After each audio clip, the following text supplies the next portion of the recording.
ni nyuma yaho batsindiwe ku kibuga cyitiriwe Ingoma umugwi wa Aigle Noir des Fighters ku munsi w'ejo. None avuga nti umugwi wa Messager ngo zunabikora kandi ku batoyi babo umugwi wa Tigre Noir aho urukino rwaje kurangira ku bitsindo 2-0.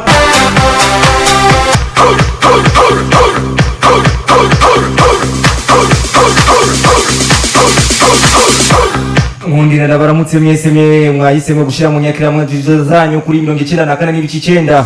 Birumvikana neza ko ari Black FM kuri kugenekerezo ya 29 ukwezi kwa gatandatu umwaka wa 2022.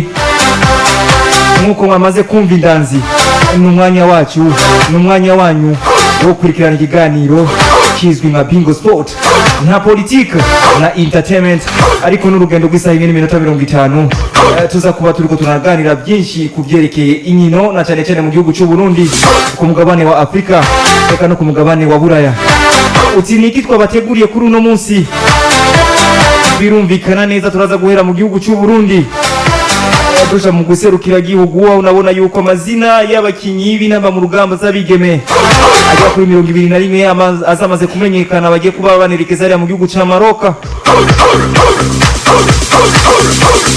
Turaca mu ntara ya Muramvya n'umugwi wa Black Jaguar niwo wamenyekanye yuko ugiye kuba unaserukira intara muri championnat 3e division.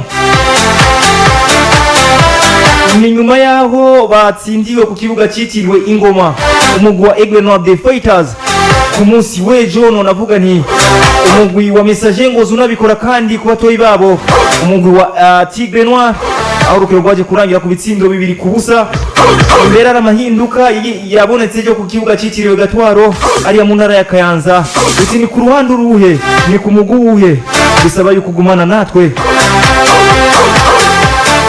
Turaza kuca kumuza transfer ziko ziravugwa mu mugwi wa Vitalo witwa Irakoze Amis Leon Batazira Amigo yahora mu mugwi wa Bujumbura City, aza yamaze gusinya Chelsea mu mugwi wa Vitalo ikiringo cy'umwaka umwe.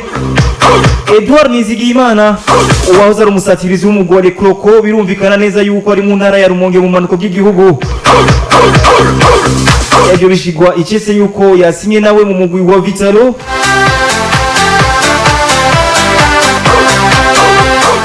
Turerekeza muri basketball, byumvikana neza ko ari muri Febabu inyuma ya Fazale. None avuga ni inkino zo gusubiriza zigiye gutangura kuri uno munsi, none avuga ni kuri uyu wa gatandatu. Turerekeza ku mugabane wa Afrika, igitsindo kimwe cyari gihagije ejo ku kibuga cyitiriwe Amahoro mu gihugu cy'u Rwanda umugwi wa AS Kigali banatsinda umugwi wa APR.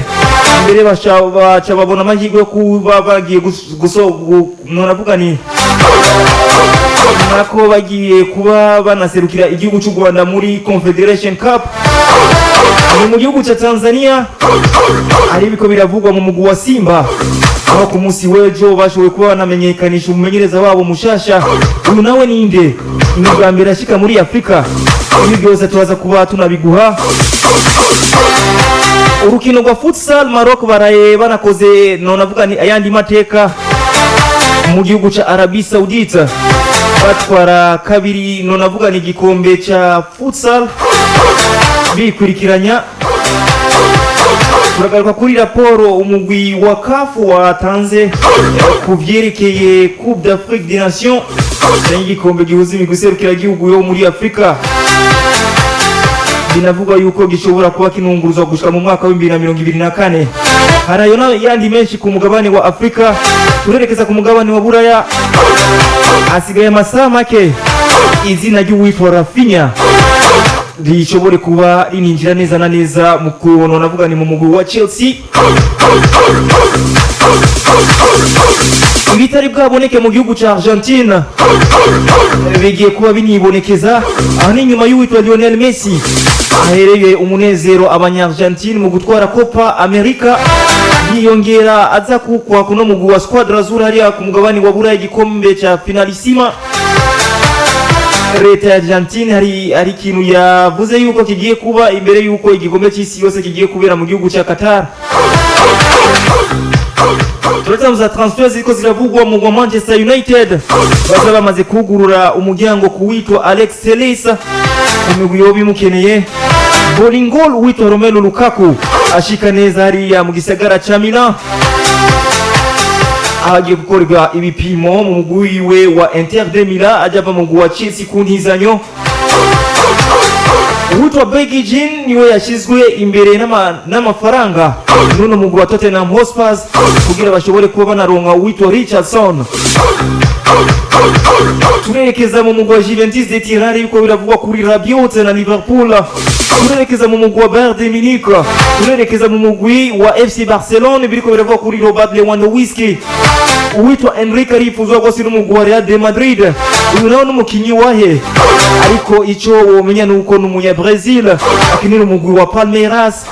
Mbega uno musore ninde amateka yiwe nayahe? Ibi byose bisaba yuko gumiza inyekera amajwi yawe kuri 94 n'ibici 9. Birumvikana ko ari Black FM si mu gisagara cya Bujumbura gusa, eka no kwisizi mushobora kubona tukurikirana biciye ku mbuga ngurukana bumenyi YouTube, Facebook, WhatsApp, Instagram. Bisaba yuko wandika Black Media urashobora kubana natwe mu biganiro tuba tunagushikiriza. Nuko bisanzwe simba nijenyeye muri zino studio za 94 n'ibici 9 mba ndi kumwe n'abagenzanje. Urabona yuko ari team Bingo Sport tuba dukuye neza na neza. Kumbure mpika nshobore kuba ngaruka muri studio ndabahikaze bano basore tuba turi kumwe. Nire ku ruhande rw'ibubamfu witwa Ndwayo Viatel ndakuramutse ndaguhikaze mu bwami bwa 94 n'ibici 9. Karanje mu ndakuramutse ndabutse abariko baratwumviriza bose tubatumirire kuza gukurikirana twabateguriye cha Bingo Sport. Bafitiye byinshi bigiye bitandukanye nkuko bari kurabivuga ku mugabane wa Afrika, ku mugabane wa Buraya, mu gihugu cyacu no mu gihugu kibanyi cy'u Rwanda. Wamaze kubyumva neza, Sindwayo Viateur wenyene ndi kumwe n'umusaza cyangwa umusore washaka bamwita Olivier Irakoze, niyo mazina abavyeyi bamuhaye, cyangwa ukamwita Paul Torres, Olivier Giroud. Ndakuramutse ndaguhikaze muri 94 n'ibici 9. Ya mama urakoze naje ndakuramutse ndakwipfuriza nawe ikaze. Ndamutse navuga abagenzanje team Bingo Sport muri rusangi. Yesi ndamutse bariko baratwumviriza bamaze kuba novuga bashira gashinge kuri 94 n'ibici 9. Ubona ko bamaze kuba batwereka ko turi kumwe 5 kuri 5. Ndabahikaze nizera yuko tuzabwirana urugendo rwiza rw'isaha n'iminota 50 birumvikana kugeza igihe cy'isaha 6. Ubona ko Yesu twabateguriye byinshi bigiye bitandukanye mu Burundi, hano mu gihugu cyacu cy'u Burundi ndetse ku mugabane wa Afrika no ku mugabane w'Uburayi. Bagumize kuri 94 n'ibici 9. Yesu inkuru yo mu muji nk'ibisanzwe. Inkuru yo mu muji irumvikana ko ari Black FM. Ariko ku rundi ruhande ndi kumwe na Pacific washaka wamwita Piqué. Ndakuramutse ndaguhikaze nizere yuko waramutse impunda marembe. Amomo nani ndakuramutse kandi aramutse impunda marembe no ndashima kabisa. Yes, birumvikana neza na neza. Nuko kubanywanyi mbere yuko dutangura idonindo ya kino kiganiro akanimero ni kakandi nyene. Iya gushaka kudutelefona, iya gushaka kurungika ubutumwa uca kuri 61 47 58 57 61 47 58 57 61 47 58 57. Kumbura umwanya wa mbere ku murongo Bingo Sport. Salut. Yes, maramutse. Okay, umeze neza? Yego. Tuvugana nande ukaba twakuriye? Mumeze neza, Viateur muvugana. Viateur dufite Viateur benshi. Viateur wamajahe? Nariskuye Katiense aho bitwa muri Ofingo. Umeze neza ariko? Ni kubwa Viateur. Witeguye kubana natwe kugeza igihe cy'isaha 6. Simpindura. Ndambere mazina. Duce muri Kayanza United mu turabire. Ya. Okay. Bihapugwa. Ugumize kuri 94 n'ibici 9. Viateur mugenzanje. Amahoro Viateur. Yego.